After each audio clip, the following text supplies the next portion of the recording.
ఇంకో ఆయన అంటాడు ఓట్లు కొనట్లేదు, లేకపోతే ఏది బోనస్ ఇవ్వట్లేదు. ఈ రాష్ట్ర వ్యాప్తంగా పండిన ప్రతి గింజని రాష్ట్ర ప్రభుత్వం కొంటా ఉంది. కేవలం వారం రోజుల్లో డబ్బులు కూడా వాళ్ళ అకౌంట్లో ఇస్తాం. సన్నాలు బోనస్ 500 ఇస్తా అన్నాం, 500 రూపాయల బోనస్ కూడా వేసేస్తాం. వ్యవసాయానికి మేము ఇచ్చినటువంటి ప్రాధాన్యత చెప్పినట్టుగానే పండిన హైయెస్ట్ పంట ఈరోజు రాష్ట్రంలో పండింది. అది కూడా మీరు చెప్పిన లక్షల కోట్లు అప్పు తీసుకొచ్చి మేము కట్టామనే కాళేశ్వరం లేకుండా గత ప్రభుత్వాలు కట్టించి ఉంచినటువంటి ప్రాజెక్టుల ద్వారా పారిన నీళ్లతో ఇప్పటివరకు చరిత్రలో లేనంత ఎక్కువ ఉత్పత్తి, ఆ ఉత్పత్తికి సంబంధించిన వరి ధాన్యాన్ని ప్రతి గింజని రాష్ట్ర ప్రభుత్వం కొంటాం. సన్నాళ్ళకి 500 వెంటనే వేస్తాను వారం రోజుల్లోనే. ఒక్కొక్క రైతు కొన్ని చోట్ల 25 క్వింటాలు వస్తున్నాయి, కొన్ని చోట్ల కొద్దిమంది బాగా పండిస్తే 30 క్వింటాలు కూడా వస్తాం, బాగా లేకపోతే 20 క్వింటాలు. 500 లెక్క ఒక్కొక్క రైతుకి 10,000 నుంచి ఎకరానికి 15,000 దాకా. ఒక రైతుకి 10,000, 12,000, 15,000 ఓన్లీ బోనస్ మీద పడుతున్నాయి. మేము ఇచ్చేటువంటి మిగతా కాకుండా, సపోర్ట్ ప్రైస్ కాకుండా. అట్లాగే రైతులను మోసం, ఏం రైతులకి మేము చేసినంతగా మీలాగా ₹1,00,000 రుణమాఫీ చేస్తా అన్నారు.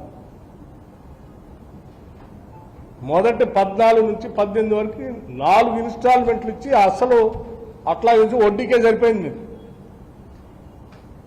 రెండోసారి అయితే అసలు పూర్తి చేయాలి. మీరు లాస్ట్లో చివరికి ఏదో తూతు మంత్రం చేసి అది వదిలేశారు. కానీ మేము కేవలం సంవత్సర కాలంలోనే పూర్తి కాకముందే 21,000 కోట్ల రూపాయలు 2 లక్షల వరకు రుణమాఫీ చేస్తామని చెప్పినట్టుగా చేశాం. Not 1 rupee 2 rupees, 21,000 crores. ఓ పక్కన మీరు చేసిన అప్పులకి 66,722 కోట్లు ఆ అప్పు కడుతూ, రైతుల అప్పు కూడా మేము 21,000 కోట్లు హార్డ్ క్యాష్ వాళ్ళ అకౌంట్స్లో ట్రాన్స్ఫర్ చేశాం.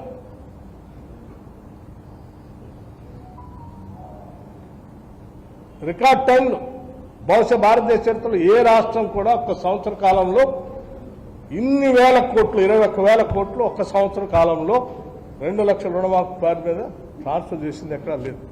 First of it's kind Telangana రాష్ట్రం. ఇది దేశానికి మొత్తానికి ఇది ఒక పెద్ద ఆదర్శం. అట్లాగే రైతు భరోసా మేము రాగానే 7,625 కోట్ల రూపాయలు వేసాం. రైతు బీమా మీ హయాంలో పూర్తి బంద్ చేశారు. ఫార్మర్స్ అందరికీ ఇన్సూరెన్స్ కట్టేది పూర్తి బంద్ చేశారు. మేము రాగానే రైతు బీమా కట్టాము. అప్పుడు 1,514 కోట్ల రూపాయలు, 1,514 కోట్ల రూపాయలు రైతులు కట్టాల్సిన ఇన్సూరెన్స్ ప్రీమియంని గవర్నమెంట్ కట్టింది. మీరు 10 ఏళ్ళు కట్టలే. అట్లాగే మీరు 10 ఏళ్ళు మైక్రో ఇరిగేషన్ సంబంధించి పూర్తిగా బంద్ చేశారు. సబ్సిడీ, డ్రిప్ ఇరిగేషన్ లాంటి. మేము 55 కోట్ల రూపాయలు మైక్రో ఇరిగేషన్కి డబ్బులు అలాట్ చేశాం, ఇచ్చాం, ఖర్చు పెట్టాం. National mission on edible oils కింద ఆయిల్ పామ్కి 40 కోట్ల రూపాయలు రిలీజ్ చేశాం. సీడ్స్ ఫార్మర్స్కి ఇచ్చేది మీరు చేయలేదు, 36 కోట్ల రూపాయలు రిలీజ్ చేశాం. విత్తనాలు మొత్తం 29,888, అంటే నియరింగ్ అబౌట్ 30,000 crores 30,000 కోట్ల రూపాయలు ఈ రాష్ట్రంలో ఉన్న రైతులకి ఏది నేను చెప్పే బోనస్ కింద ఇచ్చిన డబ్బులు అవి కాకుండా రైతుల కోసం మేము డిసెంబర్ నుంచి ఈనాటి వరకు నియరింగ్ అబౌట్ 30,000 కోట్ల రూపాయలు వారికి నేరుగా ఖర్చు పెట్టాం, ఇచ్చాం క్యాష్. అట్లాగే ఇది నేను వీటితో పాటు ఇంకా చేసినవి కూడా వ్యవసాయ పంపు సెట్లకు సంబంధించి ప్రతి నెల రోజు మేము సబ్సిడీ అమౌంట్ కడతా ఉన్నాం. అగ్రికల్చర్ బోర్వెల్స్ సంబంధించి 28 లక్షల పంప్ సెట్లు ఉంటే వాటికి ఇప్పటి వరకు మేము కట్టింది 11,270 కోట్ల రూపాయలు. ఎలక్ట్రిసిటీ డిపార్ట్మెంట్కి డబ్బులు కడుతున్నాం నేరుగా. It is not just like that. మీలాగా మేము అప్పు పెట్టుకోవాలా, మేము కడుతున్నాం. 11,270 ప్రతి నెల డబ్బు చెల్లిస్తున్నాం. అట్లాగే ఈ వ్యవసాయానికి పనికొచ్చేటువంటి ప్రాజెక్టులు, ఇరిగేషన్ ప్రాజెక్టులు కంప్లీట్ చేయడం కోసం మీరు పెండింగ్ పెట్టిపోతే బిల్లులు ఇరిగేషన్ సంబంధించి 9,795 కోట్ల రూపాయలు, 9,795 కోట్ల రూపాయలు ఇప్పటికి బిల్లు చెల్లించాము ఇరిగేషన్ సంబంధించి వ్యవసాయం కోసం. ఇవి మొత్తంగా కలిపితే ఇవి ఒక 21,065 కోట్ల రూపాయలు. అవి ఇవి కలిపితే 50,953 కోట్ల రూపాయలు కేవలం వ్యవసాయానికి రైతుల కోసం నేరుగా హార్డ్ క్యాష్. వాళ్ళు శాంక్షన్ చేసి వచ్చే సంవత్సరం ఆ సంవత్సరం రిలీజ్ చేయటం కాదు, నేరుగా క్యాష్ రిలీజ్ చేసి రైతుల కోసం చేసి. బట్ మీరేం చేయలేదు. ఇవే కాదు, పంట నష్టపరిహారం ఎకరానికి 10,000 లెక్క చెల్లించినాం. మీరు 10 ఏళ్లలో పంట ఎక్కడ నష్టపోయినా పట్టించుకోవాలి. మేము దాన్ని కూడా అంచనా వేసి ఎకరానికి 10,000 లెక్క ఇచ్చాం. మళ్ళీ పంటకి ఇన్సూరెన్స్ చేపించడం కోసం దానికి సంబంధించిన ఫైల్ కూడా తయారు చేస్తున్నాం.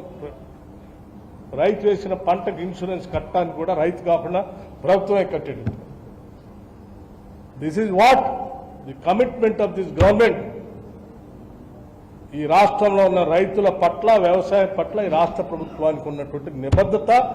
ఆ నిబద్ధత ఉన్నది కాబట్టే మీరు ఇన్ని కోట్ల రూపాయల ఆర్థిక భారం మా మీద వేసిపోయినప్పటికి కూడా మేము ఎక్కడ వెనకడుగు వేయకుండా అక్కడ ఇక్కడ ఎక్కడో పోగేసి మేము రైతుల కోసం చేస్తా ఉన్నాం, కడతా ఉన్నాం. అట్లాగే ఇవి చేస్తూ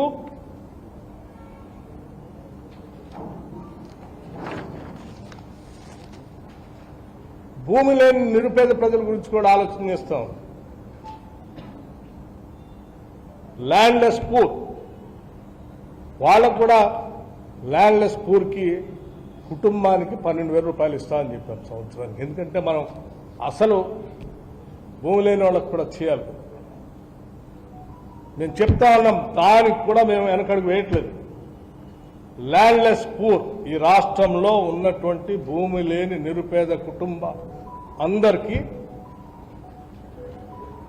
ఇదే నెల డిసెంబర్ అఖిల భారత కాంగ్రెస్ కమిటీ దేశ స్వాతంత్రం కోసం ఆవిర్భించినటువంటి పార్టీ, తెల్లవాళ్ళ బ్రిటిష్ వాళ్ళ చేతుల్లో నలిగిపోతున్నటువంటి ఈ జాతికి విముక్తి కలిగించడం కోసం ఆనాడు అఖిల భారత కాంగ్రెస్ కమిటీ ఉద్భవించినటువంటి రోజు డిసెంబర్ 28, 1885. ఆ డిసెంబర్ 28 ఈ నెల 28 నాడు ఆ పార్టీ ఆవిర్భావోత్సవం రోజు పేద ప్రజల కోసం ఈ దేశం కోసం ఆలోచన చేసే పార్టీ కాబట్టి ఆ డిసెంబర్ 28 నాడు ఆ ల్యాండ్లెస్ పూర్కి కూడా మేము ప్రతి కుటుంబానికి 12,000 రూపాయలు 2 ఇన్స్టాల్మెంట్స్లో ఇస్తా అని చెప్పాం సంవత్సరానికి. మొదటి ఇన్స్టాల్మెంటు 28వ తారీఖు నాడు వేయబోతాం. అట్లాగే ఆల్రెడీ మా ముఖ్యమంత్రి గారు రేవంత్ రెడ్డి గారు మనం చెప్పేశారు, రైతు భరోసా సంబంధించి కూడా పంటను పండించడానికి రైతులకు ఇచ్చేటువంటి ప్రోత్సాహాన్ని కూడా సీరియస్గా అమలు చేయాలని ఈ రాష్ట్ర ముఖ్యమంత్రి యావత్ మంత్రిమండలి మొత్తం కూడా చాలా స్పష్టంగా నిక్కచ్చిగా ఉంది. దానికి సంబంధించి కూడా సంక్రాంతి పండుగ నాటికల్లా చేస్తామని ముఖ్యమంత్రి గారు మాటిచ్చారు. దాన్ని కూడా అమలు చేయడానికి రాష్ట్ర ప్రభుత్వం తయారవుతాం. ఇది రైతుల పక్షాన, వ్యవసాయ పక్షాన, ఈ రాష్ట్ర ప్రజల పక్షాన ఈ కాంగ్రెస్ పార్టీకి ఉన్నటువంటి నిబద్ధత. మీలాగా గాలి మాటలు మాట్లాడి ఉన్నది లేనట్టు లేనిది ఉన్నట్టు భ్రమలు కల్పించి ప్రజలను మభ్యపెట్టి పోవాలనే ఆలోచన లేదు. దయచేసి ఇలా తప్పుడు వార్తలతో సోషల్ మీడియాలో ముఖ్యమంత్రి పైన, ఈ ప్రభుత్వం పైన తప్పుడు కథనాలు రాస్తూ ప్రచారం చేస్తూ బతికేద్దాం అనుకుంటే ప్రజలు ఎవరు నమ్మరు. ఎందుకంటే నేరుగా వారి అకౌంట్కి డబ్బులు పోతే వాళ్ళకి తెలుసు. మీరు వేయట్లేదంటే వాళ్ళ ఇంట్లో వస్తున్నాయో లేదో వాళ్ళకి తెలుసు. మీరు ఉద్యోగాలు వేయట్లేదంటే వాళ్ళకి తెలుసు.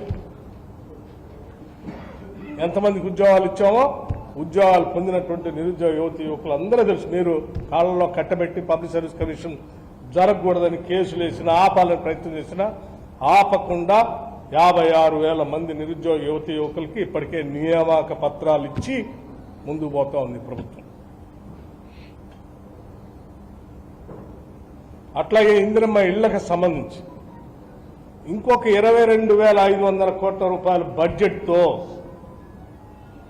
ప్రతి శాసనసభ నియోజకవర్గంలో ఈ సంవత్సరం, ఈ ఆర్థిక సంవత్సరంలోనే 3,500 ఇళ్లు తగ్గకుండా, ఇంటికి 5 లక్షలు తగ్గకుండా శాంక్షన్ చేసే కార్యక్రమాన్ని కూడా మొదలుపెట్టాం. 22,500 కోట్ల రూపాయలు. ఇవన్నీ ప్రజల కోసం మేము చేసే కార్యక్రమాలు. ఈ వాస్తవాలు మీ ద్వారా రాష్ట్ర ప్రజలకు తెలియాలన్నటువంటి ఆలోచనతో ఈరోజు మీ మధ్య కూర్చొని